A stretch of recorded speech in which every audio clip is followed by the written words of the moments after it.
السلام عليكم ورحمة الله وبركاته، أهلا وسهلا بيكم في فيديو جديد وحلقة جديدة. اللي ما يعرفنيش أو لسه متفرج عليا، فأنا أحمد داوود، وبعتبر القناة هنا مساحتي الشخصية اللي بحب أتكلم فيها براحتي. في الفيديو ده حابب إن أنا أشارك معاكم حاجة جميلة جدا، يعني على مدار الفترة اللي فاتت لقيت إن هي تبقى حاجة بتساعدني إن أنا أحقق أهدافي أو أحقق الحاجات اللي أنا حابب أعملها.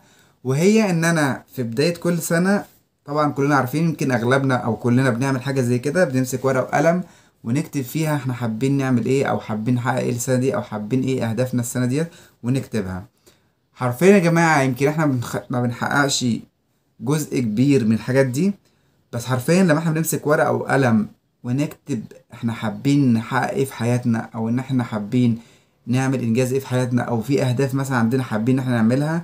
حرفيا يمكن مجرد بس ما انت بتكتب كده خلاص عقلك بيبدأ ان هو يصدقها، ويبدأ ان هو يشتغل عليها، ويبدأ ان هي فعلا تتحقق. يعني انت بتعرفش تتحقق ازاي؟ فعلا انت بتكون عليك السعي، انت بتسعى وعقلك بيصدق ده. يمكن هي الفكرة في ان ممكن مجرد ما عقلك بيصدق ده بيهيئ لك كل الدنيا حواليك، او انت بتلاقي نفسك بتهيئ الدنيا حواليك للهدف ده انه يحصل. مش كل الحاجات بتحصل، او مش كل حاجة بتكتبها بتحصل، بس حرفيا بنسبة كبيرة انا جربت اكتر من حاجة عملتها زي كده. كنت باجي مثلا في اول سنة اكتب حاجة زي كده كتير جدا على مدار سنوات فايتة ما حصلتش، بس في حاجات منها حصلت. في حاجات مثلا انا كنت بكتب مثلا انا في شهر واحد، من شهر واحد لشهر ستة انا حابب مثلا ان انا اشطب الشقة بتاعتي. فلقيت فعلا ان انا في خلال شهر خمسة او قبل شهر ستة الشقة فعلا بدأت ان هي جزء كبير منها يخلص.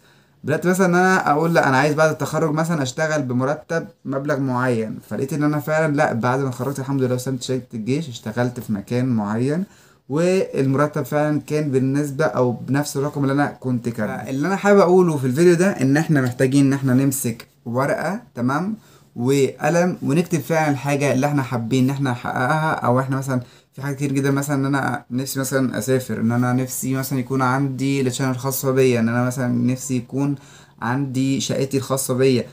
احنا نكتب ده، مجرد بس ما انت بتكتبه كده وتنزله على ورق انت بتحس بشعور اصلا اللي هو جميل جدا، وبيبدأ ان هو عقلك يشتغل على انه يخليك انت نفسك تشتغل في ان انت تحقق الحاجة دي. بتلاقي ان ربنا بقى، يعني هو ربنا بيفتح عليك وبيكرمك فعلا ان انت مثلا تبدأ تلاقي شغل مثلا كويس، فتبدأ ان انت مثلا يجيلك منه فلوس، فتبدأ ان انت مثلا تعمل حاجة او تجيب حاجة انت كنت عايزها، او مثلا لو هتشطب مثلا شقتك. فبتلاقي هي عقلك مجرد ما بيصدق حاجة او خلاص بيقتنع بحاجة بيبدأ ان هو يشغلك عليها. يمكن حاجة دي كانت ظهرت في اعلان اورنج رمضان 23، ان انت لما بتسعى الدنيا كلها بتسعى لك. فهو ده على سبيل المثال، او هي دي فعلا الصورة اللي انا حابب اوضحها، ان هو انت لما انت عقلك بيصدق الحاجة دي بيبدأ ان هو يخلي الدنيا كلها فعلا تبقى مهيئة ان هي تحقق لك الحاجة دي. اللي حابب اقوله ان احنا نخلي عقليتنا دايما منفتحة، دايما إيجابية، دايما متفائلة، ودايما شايفين اللي هيحصل حاجة أحسن، أو دايما نعرف أو نلاقي أو نشوف إن بكرة أحسن. الناس دايما اللي بتلاقي إن بكرة مش كويس، أو بكرة الدنيا صعبة وبكرة الدنيا أصعب، ده فعلا اللي بيحصل لهم وده اللي بيتحقق معاهم.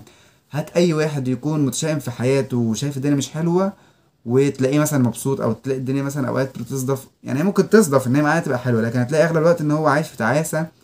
وفعلا الحياه اللي هو بيتوقعها او هو مثلا بيشوفها بتحصل معاه. حتى يقول لك انا مش قلت لك، انا مش قلت لك ان بكره الدنيا مش حلوه، مش بكره مش قلت لك ان بكره الدنيا هتغلى، مش قلت لك ان بكره الدنيا هتبقى مش حلوه معانا. تلاقي فعلا ده اللي بيحصل معاه. وعلى سبيل المثال او على العكس برضه، إن الشخص اللي بيكون متفائل او دايما شايف الدنيا كويسه او دايما كده، تلاقي اغلب وقته كويس، او اغلب وقته هو مبسوط فيه، او اغلب وقته الدنيا حلوه معاه ولطيفه معاه. حتى لو مش لطيفه هو مرتاح نفسيا. هي الفكره، وانا يمكن قلت الجمله دي في فيديوهات كتير قبل كده، وكل فيديو تقريبا بعدها: نتائج اليوم هي افكار الامس. افكارك هي دايما اللي بتهيئك، او هي دايما اللي بتخليك تحقق نتائج معينه. بس من هنا حابب اشوفكم في فيديو جديد وحلقه جديده. متنسوش لو الفيديو عجبكم تعملوا لايك، ولو مش مشترك في القناه اشترك في القناه. من هنا حابب اشوفك في فيديو جديد وحلقه جديده. سلام.